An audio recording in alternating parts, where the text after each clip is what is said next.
Hello everybody, welcome to or welcome back to Nerdy Crochet Crafts. My name is Joyce and today will be episode number 2 in my Who's That Pokemon series, where I draw a name out of this jar and I make it for you guys. This is kind of going to be a crochet with me series where, you have something to watch while you're working. I'm hoping anyways. So, if you want to grab your hook, grab your needles, let me know what you're working on in the comments down below. That will be awesome. And without further ado, let's pick a name. Well, let's pick a Pokemon. Alrighty, let's get started. So the first video we had picked Dugong, and now for the second video, let's see who we get. If you want to check out Dugong, by the way, he is on my page. Feel free to go give him some love. Our number 2 is going to be... Oh my goodness, a big boy. Electabuzz. Alright, let's see what we can do here.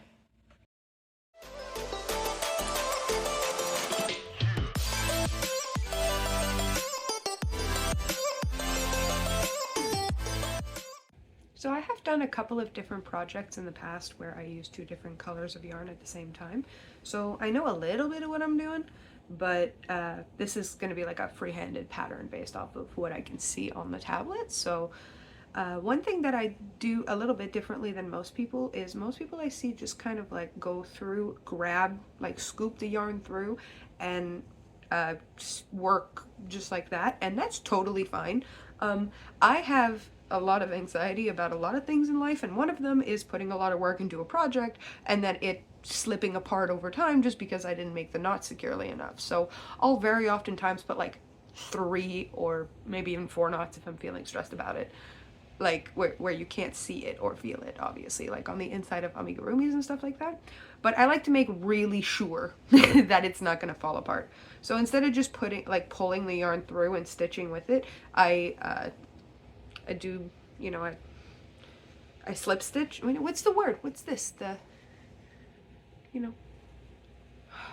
first thing you do when you start to chain. Drawing a blank. Oh my goodness. Insert word here, because I'm going to look it up. It's going to mess with my head. But either way, do one of those. And I put it on the hook on the last step of the stitch before I actually want to start using the color. And then you just pull it through the final step of that single crochet, and then you work as normal.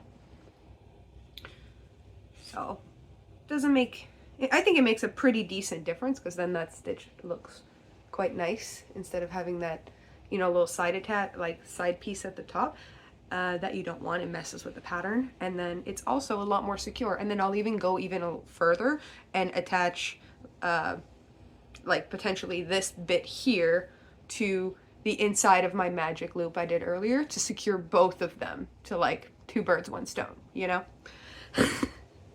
I've always been very nervous about my projects like falling apart, because you put so much work into them. The last thing you want is for them to just fall apart on you, right? So a couple extra knots here and there can at least alleviate my anxiety about it. So while this is actually going pretty well, and I'm not upset about how it's turning out so far at all, it's actually looking quite like the shape I wanted it to so far, there's gotta be a better way than this. I keep untangling them, and within like 1 row it looks like this.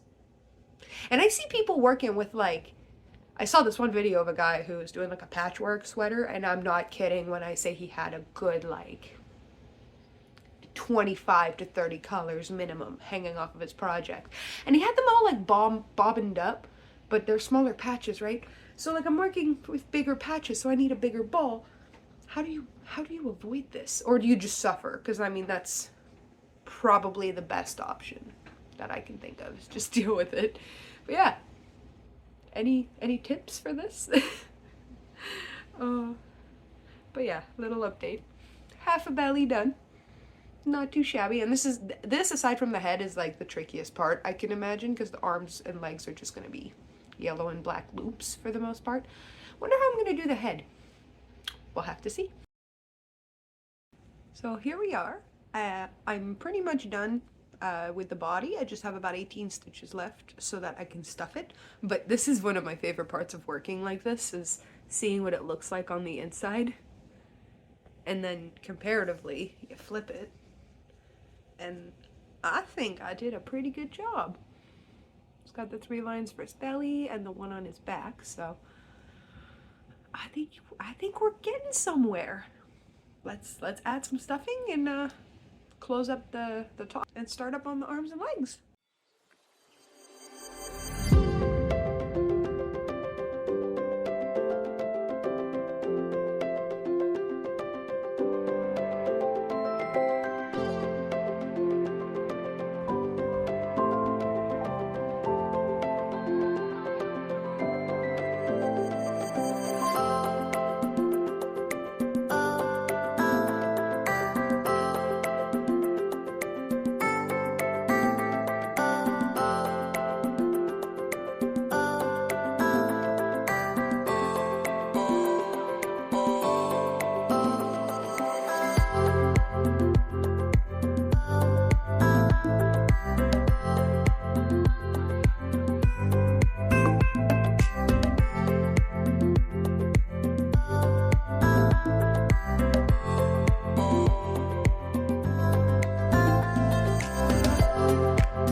So here's the belly with his big lightning bolt. I think I'm gonna use a Sharpie and like fill in this little gap at some point because I wanted to see if it would help accentuate the shape, but it didn't work quite as well as I wanted. But it's pretty darn close, all things considered. The stripe on the one side, the other stripe up here, and the lightning, and the back. So time to make some limbs. Quick update.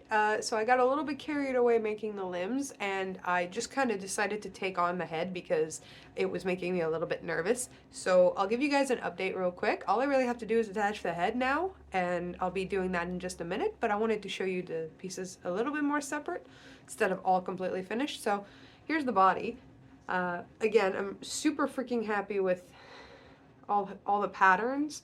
I'm gonna fill in that little gap like I said earlier, but you know, all in all, I think I got, you know, the generic shape of his arms and fists and all the lines and everything pretty good. I got his 3 claws on his feet, and then also got his head done.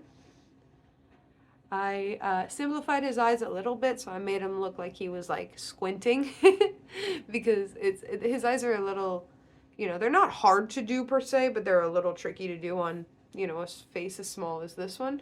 So I think this is plenty to show that it's him. So I'm gonna go and attach these two together, and I'll be right back.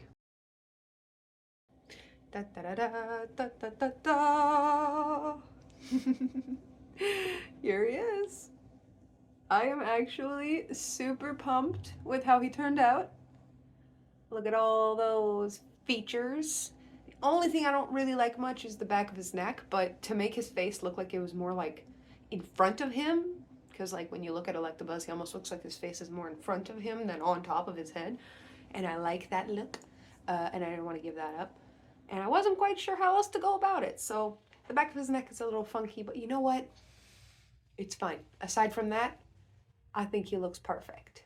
Got the little claws, I got all the lines on his arms and on his legs. Tried to get his tail as best as I could, and the line across his back. So here we have Pokemon number 2 of 151. I am super pumped with how he turned out. I would love to hear your thoughts and comments down below, see what you guys think, as well as if you like the video, feel free to leave a like, it would mean a lot to me. And if you guys want to keep watching these videos with me, watch me make all the first 151 Pokemons, join me on that little journey. I would love that. Feel free to subscribe if that sounds like something you're into. And you also feel free to follow my socials. I got a TikTok, I got obviously a YouTube. I'm on Instagram as well, so under Nerdy Crochet Crafts for all of them. So it'd be lovely to see you guys over there. Have a wonderful rest of your day. Cheers.